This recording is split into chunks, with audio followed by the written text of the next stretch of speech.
স্বাগত। সংক্ষিপ্ত সিলেবাসের আমাদের দ্বিতীয় ক্লাসে।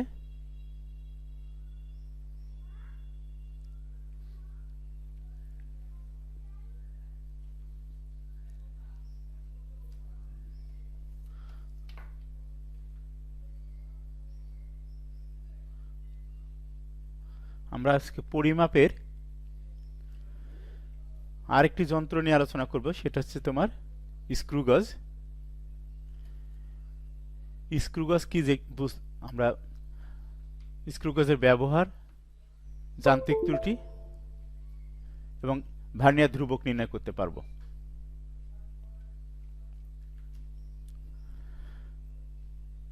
স্ক্রু গজের অপর নাম হচ্ছে মাইক্রোমিটার। এছাড়াও আমরা দেখব আজকে তুলা যন্ত্র, থামাঘড়ি ও পরিমাপের ত্রুটি। হ্যালো, চিত্রটি সবাই দেখতে পাচ্ছ? জি স্যার।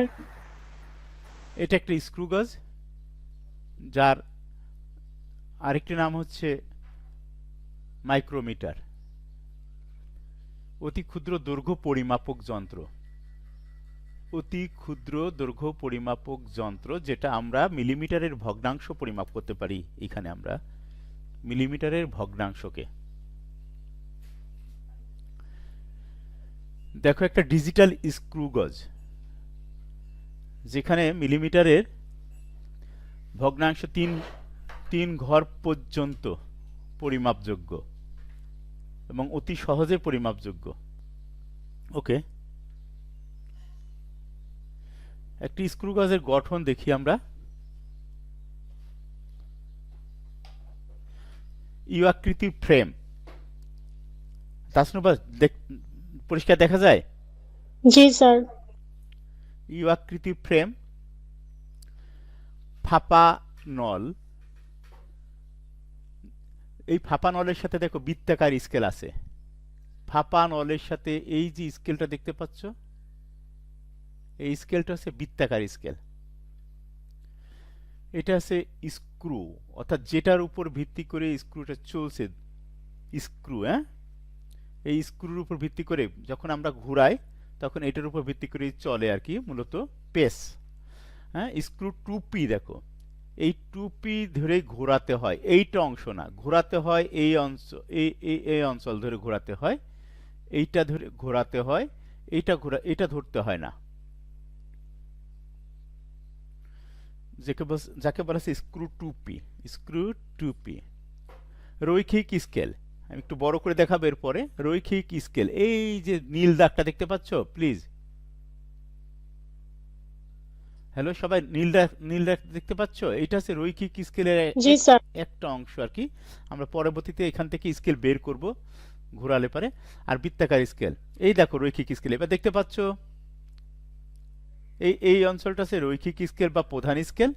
হ্যালো, আর এই যে দেখতে পাচ্ছি, এটা হচ্ছে বৃত্তাকার স্কেল। এটা হচ্ছে কি বৃত্তাকার স্কেল। ওকে, কোনটা বৃত্তাকার? এই যে দেখো, এরকম বড় বড় ঘুরতেছে যেটা। বড় বড় করে লেখা 5, 10, 15, 20, 25, এইটা হচ্ছে বৃত্তাকার স্কেল। আর এইটা হচ্ছে রৈখিক স্কেল। দেখো বৃত্তাকার স্কেলের এই যে টুপিটা, এই টুপিটা যদি ঘুরাই আমি, তাহলে এই রৈখিক স্কেলের এই বরাবর, আমি আরেকটু মুছে নিই। এই রৈখিক স্কেলের, দেখো রৈখিক স্কেলের এই বরাবর আপ ডাউন করে। ওকে, দেখা যাচ্ছে? জি স্যার। ওকে,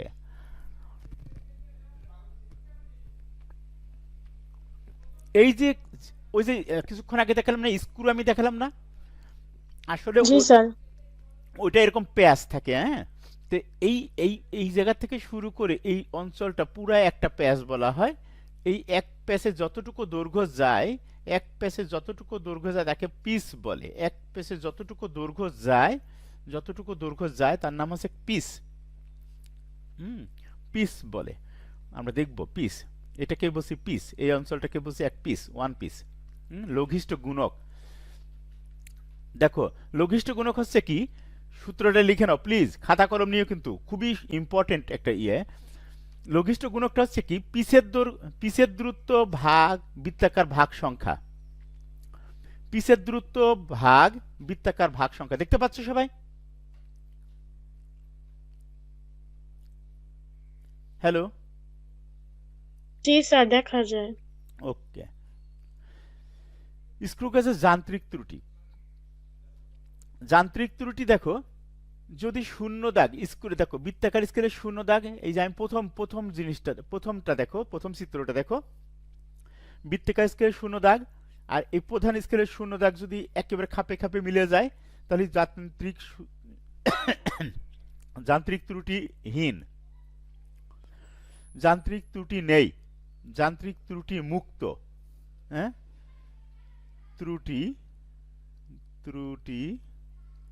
মুক্ত বা যান্ত্রিক ত্রুটিহীন, এইটা শূন্য দাগ, দুই শূন্য দাগ মিশে গেছে।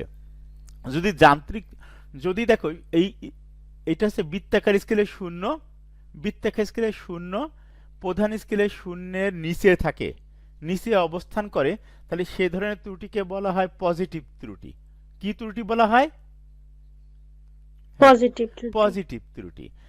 তাহলে কি বলছি, বৃত্তাকার স্কেলের এই যে শূন্য দাগটা, এই শূন্য দাগটা আরো কিছুটা ঘুরলে এখানে যাওয়ার কথা ছিল, কিন্তু বৃত্তাকার স্কেলের শূন্য দাগটা দেখো এই শূন্য দাগ বরাবর যায়নি, এই পর্যন্ত যায়নি, তার আগেই থেমে গেছে, সেটাকে বলছে আমরা, এই ধরনের ত্রুটিকে বলছে আমরা পজিটিভ ত্রুটি, পজিটিভ ত্রুটি।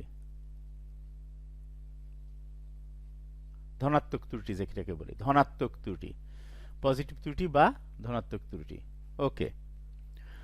যদি বৃত্তাকার স্কেলের, দেখো বৃত্তাকার স্কেল এর পরেরটা দেখো, বৃত্তাকার স্কেলের শূন্য প্রধান স্কেলের শূন্যকে অতিক্রম করে ফেলছে, দেখতে পাচ্ছ?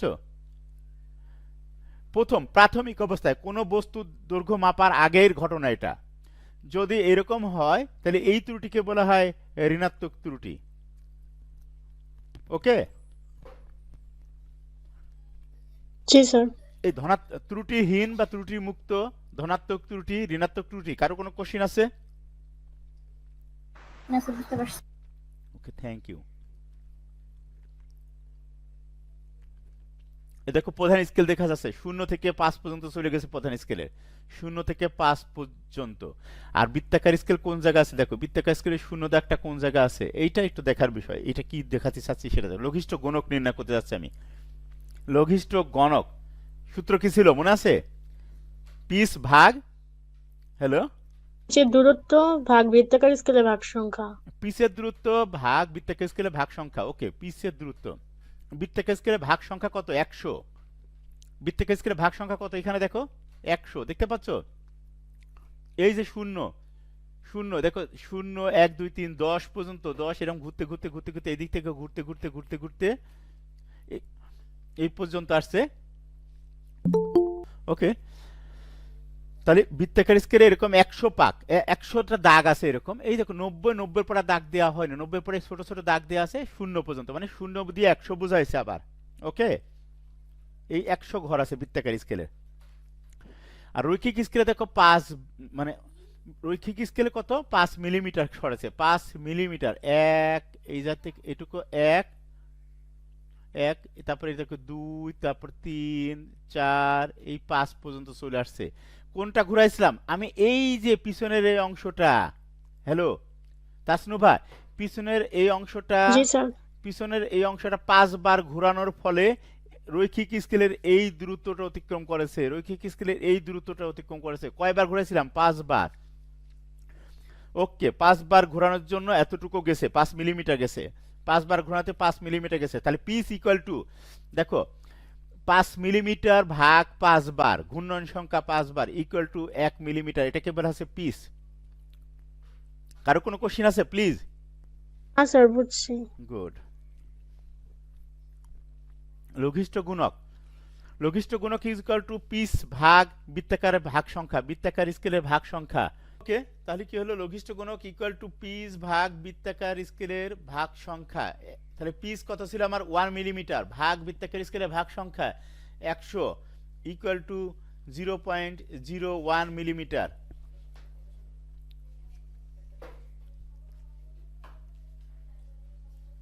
স্ক্রু গজের ব্যবহার দেখো, একটা অংশ, এইটা একটা বস্তু, দেখতে পাচ্ছ? এই যে এইটা হচ্ছে বস্তু। হ্যালো, সবাই বস্তুটা দেখতে পাচ্ছ? বস্তু,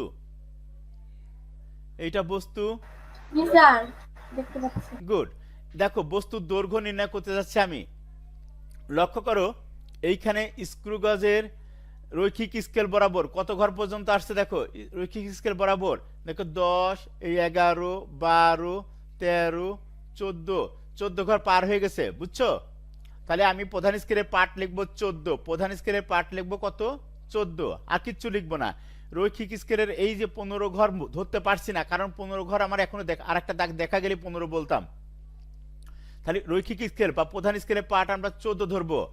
এইবার দেখো, এইবার এইখানে দেখো, লক্ষ্য করে দেখো বৃত্তাকার স্কেলে কয় ভার্নিয়ার কোন দাগের সাথে মিলছে, দেখো এই দাগটার সাথে মিলছে ভার্নিয়ারের। এই দেখো, মানে রৈখিক স্কেলের এই দাগের সাথে এই প্রধান স্কেলের এই শূন্য দাগটা মিশে গেছে, দেখতে পাচ্ছ? তাসনুবা একটু ভালো করে জি লক্ষ্য করো। স্যার। একদম। তাহলে এই এই দাগের মান কত দেখো, 10, এটা কত? এটা 16 নিচে ঢাকা পড়েছে, কত হবে এটা? এটা কত? 20 এবং 10-এর মাঝখানে দেখো একটা 15, তাই না? এটা হচ্ছে 15। এটা 15 হ্যাঁ ইয়েস, স্যার, 15। 15 দাগের সাথে সরাসরি মিশে গেছে 15। ওকে। আচ্ছা 16 দেখাতে মিলছে স্যার, 16 সাথে স্যার মিলছে। 16 তো, ও 15 16, ইয়েস উপরে একটা একদম পরে। আছে ইয়েস, 16 দাগ। 16 16তে মিলছে, থ্যাংক ইউ। 16। তাহলে এই 16 হচ্ছে আমার ভার্নিয়ারের পার্ট। এটা হচ্ছে ভার্নিয়ার মানে রৈখিক স্কেলে, সরি বৃত্তাকার স্কেলের পার্ট হচ্ছে 16, নট 16 মিলিমিটার, 16 সেন্টিমিটার, কোনো কিছু না, 16। একে কি করবো আমি, ওই যে লঘিষ্ঠ গুণক যেটা বের করলাম, বুঝতে পারছো? ওইটাতে গুণ করে ফেলবো। ওটার মান কত ছিল কিছুক্ষণ আগে? কত ছিল? 1 ভাগ কত ছিল? 100। 0.01। 0.01, এইটা মিলিমিটার হয়ে যাবে। এত মিলিমিটার মানে 0.16 মিলিমিটার। সরি, এইটা কি হয়ে যাবে? হ্যাঁ, এত মিলিমিটার, এত মিলিমিটার। আর এদিক ছিল 14 মিলিমিটার। তাহলে 14 পয়েন্ট কত হয়ে গেল? যোগ করে দেবো এই দুটো, এই দুটো যোগ করে দিলে পরে হয়ে যাবে হচ্ছে মোট পার্ট 14.16 মিলিমিটার। ওকে, এইটা হয়ে যাওয়ার কথা। দেখা যাক কি আছে আমাদের। দেখো প্রধান স্কেলের পার্ট 14.5, ও 5 নেছে কিসের জন্য? এই যে এটাকে মানে প্রধান স্কেলের পার্টকে ধরছে তোমার 14.5, 5 ঘর, 14.5 ঘর, এখানে 5 ঘর পার হয়ে গেছে, তাই আর কি। আর এখানে কত? 16, ওই যে গুণ করেছে এটাকে, দেখো ওই যে 0.16 হলো, তাহলে কত হচ্ছে? 14.66 মানে 50 সাথে যোগ করা হয়েছে এটা। ওকে, বোঝা যায়? হ্যালো, প্রধান স্কেলের পার্ট 14.5 ধরেছে এখানে ওরা, প্রধান স্কেলের পার্টটাকে 14.5, তাই মান হয়ে গেল তোমার এইটা। এই হচ্ছে সি তোমার কি বৃত্তাকার স্কেলের পার্ট? সি। হ্যাঁ বলো। C. LC, LC, LC for LC. দেখো লঘিষ্ঠ গুণক দিয়ে বৃত্তাকার স্কেলের পার্টকে গুণ, সি হচ্ছে মানে কি ইয়ের মানে এই 16 কত? হ্যাঁ, বৃত্তাকার স্কেলের পার্ট, বৃত্তাকার স্কেলের পার্টকে বলা হয় সি, মানে এটাকে বলা হয় ভার্নিয়ার সমপাতন, যেটাকে বলতাম আমরা রৈখিক স্কেলে, মনে আছে? কয় ঘরে যা মিললো, কয় ঘরে, কত ঘরে যা মিললো, সেইটা আছে সি। ওকে, এখানে 16 ঘরে জি মিলছে, স্যার। 16 ঘরে মিলছে, তাই সি হচ্ছে 16। আর লঘিষ্ঠ গুণক দিয়ে গুণ করতে হয় ওটাকে মান। ওকে,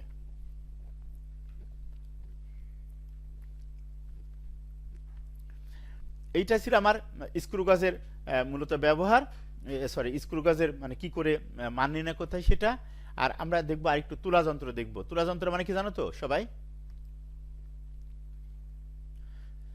যে যন্ত্রের সাহায্যে খুব অল্প পরিমাণ জিনিসের ভর সূক্ষ্মভাবে নির্ণয় করা হয় তাকে তুলা যন্ত্র বা ব্যালেন্স বলে। অল্প, একদম অল্প, স্বর্ণ মাপা হয় যেটা দিয়ে, স্বর্ণ মাপা হয়, দেখছো তোমরা? হ্যালো যন্ত্র, তাসনুভা? না স্যার, দেখি নাই আগে।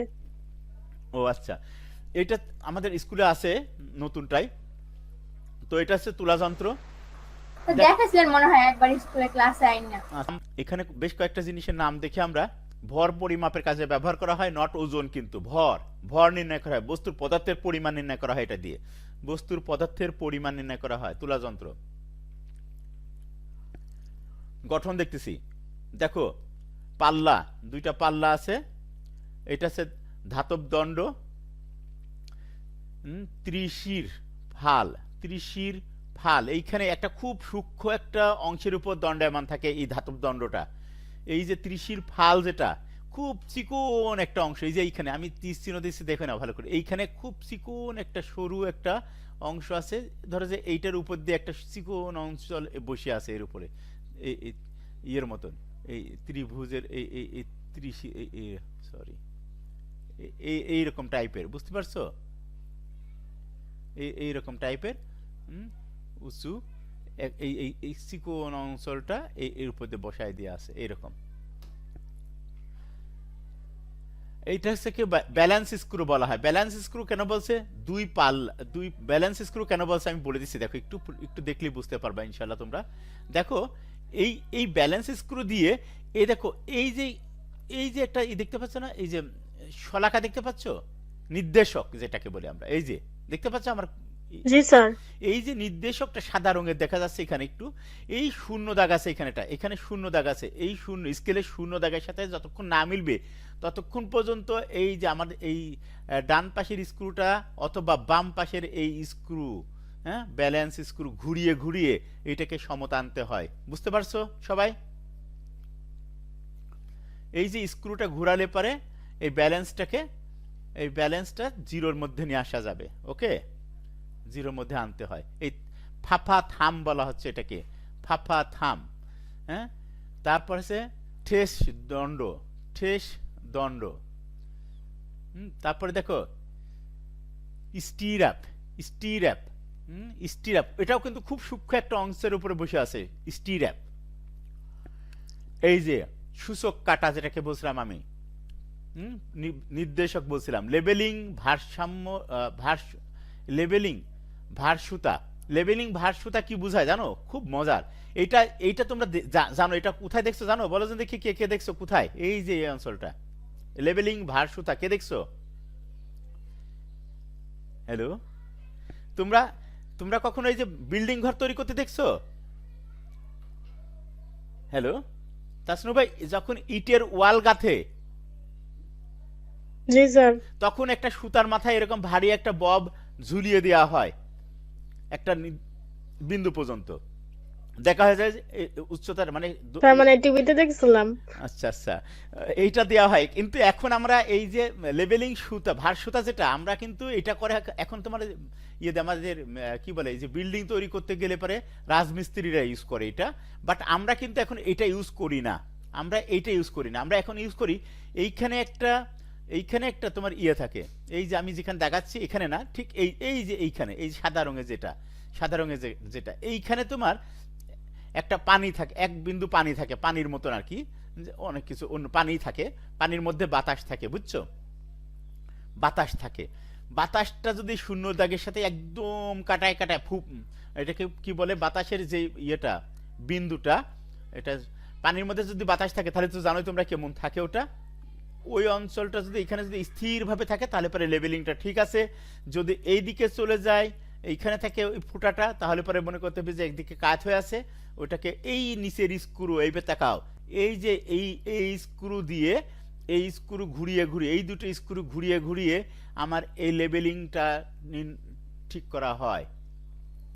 বাম পাশ এবং ডান পাশে নিচের দিকে দুটো স্ক্রু দেখতে পাচ্ছ সবাই? জান্নাত, দেখতে পাচ্ছি। গুড। এই দুটো লেভেলিং স্ক্রু ঘুরিয়ে আমরা লেভেলটা ঠিক রাখতে পারি। ওকে, আরেকটু দেখি হাতল, এখানে হাতল আছে, হাতল দিয়ে কি করা হয়? হাতল দিয়ে এই টোটাল এই যে তোমার দুটো পাল্লা দেখতে পাচ্ছ না, পাল্লাটা এখন নিচের দিকে এই সাথে লেগে আছে এই যে টেবিলের সাথে, এই হাতল জাস্ট এখানে চাপ দিলে, হাতলের উপর যদি আমি চাপ দিই এইভাবে, এই পাল্লাটা উপরের দিকে, দুটো পাল্লাই উপরের দিকে উঠে যাবে এবং এই লেবেলিংটা এদিক ওদিক নড়াচড়া করবে, এই যে নির্দেশকটা এদিক ওদিক নড়াচড়া করবে এবং এক সময় থেমে যাবে, তারপরে যদি শূন্য দাগে আসে তাহলে আমরা পরিমাপ নির্ণয় করতে পারবো। ওকে, দেখি আমি এখন দেখাচ্ছি। দেখো এই যে লেবেলিং স্ক্রু, ওই যে লেবেলিংটাকে নির্ণয় করার জন্য, লেবেলিং ভার সুতা যেটা ছিল সেটাকে নির্ণয় করার জন্য এটা দেওয়া হয়। পাটাতন আমরা জানি পাটাতনটা কি। ওকে, একটা ভিডিও দেখি এটার উপরেই। Physical balance or beam balance. Physical balance is used to measure the mass of a body. Let us now understand the parts of a physical balance. A physical balance or a laboratory balance consists of a central beam made of brass or aluminium at the ends of which are fixed two balancing screws S1 and S2 for fine adjustment. Two knife edges K1 and K2 are fixed in upward position on which rest stirrups which act as scale pan suspension supports. In the middle of the beam there is a central knife edge which points vertically downward.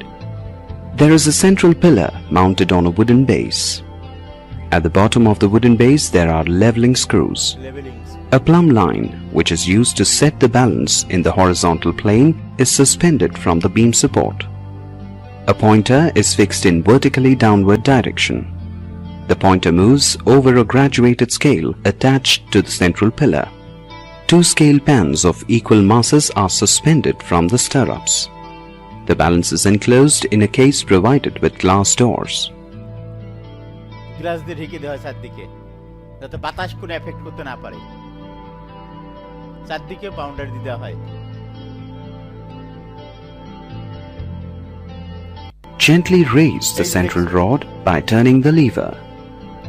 Hello দেখতে পাচ্ছ এখন please G sir. এই দেখো উঁচু করা হচ্ছে দেখো please আরেকবার দেখে নাও Gently raise the central rod by turning the lever. এই দেখো If the pointer remains at zero mark or oscillates equally on either side of the zero mark, then the balance is fully adjusted.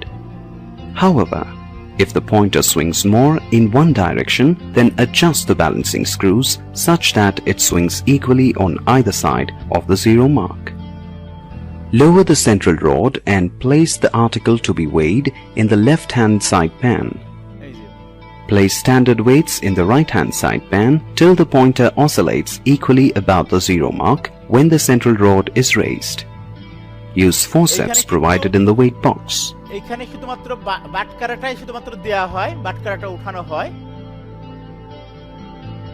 Record the mass placed in the right-hand side pan. This is equal to the mass of the body on the left-hand side pan. কি বুঝতে পারলে hello জি sir. দেখো এখানে বাটকারা উঠানো নামানো করা হয় আমরা যেমন চাল ডাল মাপি যখন তখন কিন্তু চাল ডালকে আমরা নামিয়ে উঠিয়ে ব্যালেন্স ঠিক করি কিন্তু এইখানে একটা একটা স্বর্ণের তুমি ধরো চেন কিনতে গেছো তুমি স্বর্ণের চেন থেকে তো কোনো কিছু কাটতে পারবা না তাহলে কি করা হয় এখানে বাটকারাকে এখানে বাড়িয়ে দেওয়া হয় কমিয়ে দেওয়া হয় চেনটাকে বাড়ানো কমানো হয় না বুঝতে পারছো জি স্যার।